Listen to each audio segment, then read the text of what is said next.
Powered by the Montana Television Network. This is the Noon News from Montana's news leader. Good afternoon, and thanks so much for tuning in today. I'm Asia Gore. Our top story this afternoon, a federal judge in Billings denies a request for a mistrial today in the case against a Busby man accused of burning a woman alive last year.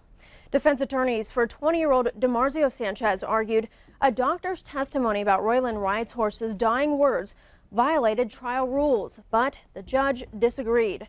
Co-defendants Angelica Whiteman and Frank Sanchez both testified Tuesday against the defendant, telling their own version of the story. Whiteman and Sanchez both claim they tried to stop the assault, blaming each other and DeMarzio Sanchez.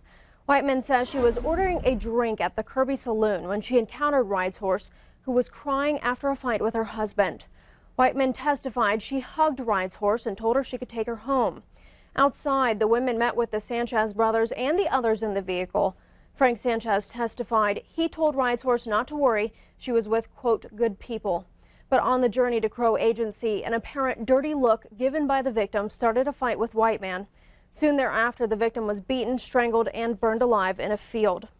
And also, the physician who testified Tuesday, he treated Riot's horse, and he appeared shaken as he spoke about her injuries, saying he couldn't tell at first whether the victim was male or female. A Flathead County jury finds a man guilty of murder for pushing another man off a bridge earlier this year. Cecil Rice was convicted Tuesday of deliberate homicide for the death of Anthony Walters. Prosecutors say Rice pushed Walters off the old steel bridge near Evergreen in April. The river water was very cold and the current moving extremely fast. Walters' body was found by boaters about 1.5 miles offshore from the mouth of the Flathead River. Defense attorneys say the incident was an accident, but prosecutors called Rice a killer. She testified that the defendant was laughing and joking once they got back in the vehicle. He said, I told him so, I told him so. And she testified that he admitted to her that he shoved Anthony over the bridge. Ladies and gentlemen, this case is an accident. Nothing more, nothing less. It's tragic that Anthony drowned and died. But this was an accident, and Cecil Rice is not a villain. The jury, of course, decided it was not an accident. A sentencing hearing for Rice has yet to be set. Gallatin County commissioners are joining other counties in the fight against opioid manufacturers. The Missouri River Drug Task Force reports the county has seen 58 opioid overdoses just this year. The price tag for court services for those dealing with addiction, $104,000. If Gallatin County is awarded payment, commissioners say they would put the money towards funding combat addiction programs, prevention, and law enforcement. The commissioners say the case may take years to finalize. 2 Flathead County residents are the first Montanans to die from influenza this flu season. The Flathead City County Health Department reports both victims were over the age of 65. Local health officials say these deaths illustrate why it's critically important to get a flu shot. Influenza vaccination is the best way to prevent getting the flu, but it does take up to 2 weeks after vaccination for antibodies to develop in the body and provide protection against the flu. And flu season makes me think of winter, so we turn now to the weather season with Ed McIntosh. And how are we looking for the future? You know, we're starting to see some changes, but there is some differences between western and eastern Montana in the short term. In the western portion of the state, our problem has been inversion setting up, holding some cold air into the valleys. In fact, we've only been in the single digits in the morning, and as we get in the next couple of days, some areas of patchy morning fog will start to develop. Eastern Montana has been dealing with a lot of wind. It's actually been blowing around some snow flurries for today, causing some travel concerns in the southeastern portion of the state, but more wind is likely going to be on the way. But the overall outlook with a high pressure ridge building in is for some warmer and drier conditions as we get closer to the weekend. We'll sort out the details in just a few minutes. Thanks, Ed. We'll check back in. The community of Colstrip will receive up to $10 million for community planning purposes as Puget Sound Energy moves ahead with decommissioning Colstrip power plants 1 and 2. That money, part of a settlement agreed upon unanimously Tuesday by the Washington State Utilities Transportation Commission. The settlement, first reached in September, establishes a financing mechanism for the utility to shut down the 2 oldest power plants no later than 2022. While the settlement does not set a shutdown date for Units 3 and 4, it does speed up the time frame for Puget Sound Energy to recover the cost of those units by almost 20 years, from 2045 to the year 2027. $5 million of the money will be paid by Puget Sound, and the other $5 million come from the company's shareholders.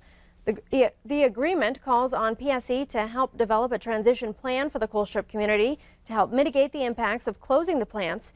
Puget Sound will also hold workshops to review the future of the transmission lines that currently carry Colstrip's electrical load.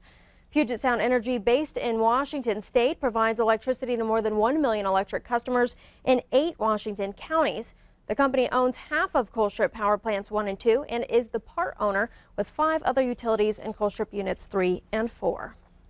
Interior Secretary Ryan Zinke recommends the Badger 2 Medicine area in northwest Montana receive protection as a national monument. That announcement comes as Zinke defends the Trump administration's move to shrink the size of 2 national monuments in Utah. Zinke is now recommending the Badger 2 Medicine area along Montana's Rocky Mountain front be protected from development. That area immediately south of Glacier National Park has long been considered sacred for its cultural value to the Blackfeet tribe. The proposed Madison Food Park In other news, the proposed Madison Food Park in Great Falls receiving pushback from concerned citizens. Friesen Foods proposed a plan to build on about 3,000 acres of land southeast of Great Falls. Developers expect the project will create over 3,000 jobs. But many local residents are opposed, citing concerns over wastewater contamination, waste property values, and even the smell. During a meeting last night, guest speakers from the Montana Environmental Information Center and the Upper Missouri Waterkeeper spoke of how the quality of water and air will be almost unbearable. The presentation, named Growth at What Cost, gave the community an opportunity to hear the opposing sides. We reached out to Todd Hansen, who is a consultant with Madison Food Park. MTN will speak with him later today. Before we get to break, a University of Montana professor is calling on the school to provide public records and documents involving more than 9 budget cut meetings as the university considers major program cuts. They're raising questions about minutes that were not made available from the university task force that reviewed all 415 programs at UM in the span of just a week.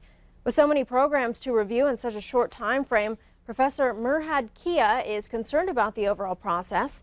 Kia is seeking documents to identify the anonymous reviewers who rated the 415 programs from strong to not suitable, adding if UM doesn't provide those records, then the program recommendations are invalid.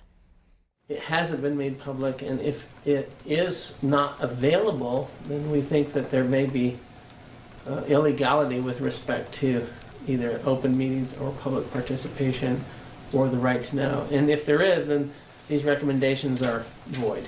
There is a reference to meetings that took place even in the provost office itself, for which there is no content, there is no substance.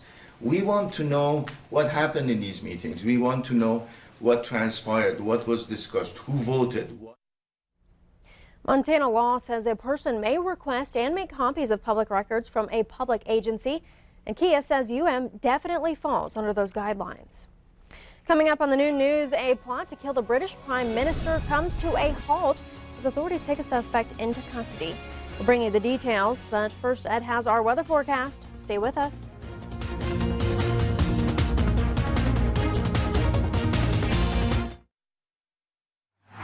You're watching